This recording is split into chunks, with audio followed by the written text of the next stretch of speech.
अरे कमी वापर पण अस्सल वापर। MDH काश्मीरी लाल मिरची पावडर। कोल्हापूर महानगरपालिकेच्या हद्दीमध्ये जवळपास 54 उद्यानं आहेत। मात्र या उद्यानामध्ये असलेल्या खेळण्यांची मोठ्या प्रमाणावर दुरावस्था झालेली आहे आणि याचकडे लक्ष वेधण्यासाठी कोल्हापुरात आज आम आदमी पार्टीच्या वतीने महानगरपालिकेबाहेर अशा पद्धतीचं अनोखं आंदोलन आहे ते केलं जात आहे। जी काही खेळणी आहेत, तुटलेली फुटलेली खेळणी आहेत, ती बदलून पुन्हा नवीन खेळणी त्या ठिकाणी बसवावीत अशा पद्धतीची मागणी या माध्यमातून आम आदमी पार्टीच्या वतीने केली जाते। आपण बघू शकतो लहान मुलं देखील या सगळ्या आंदोलनामध्ये सहभागी झालेले आहेत।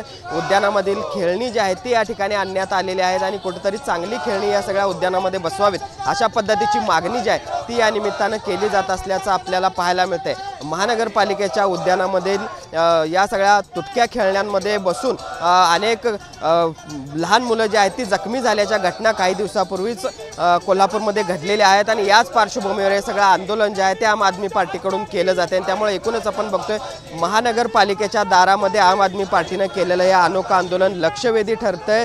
जाणाऱ्या येणाऱ्यांचं लक्ष वेधून घेणारं हे सगळं आंदोलन ठरत असताना आपल्याला पाहायला मिळतंय। आता या आंदोलनानंतर तरी महानगरपालिका प्रशासनाला जाग येणार का, या सगळ्या आंदोलनामधली तुटलेली जी खेळणी आहेत ती बदलली जाणार का, हे पाहावं लागणार आहे। सुनील काटकरचं, भूषण पाटील, TV9 मराठी, कोल्हापूर।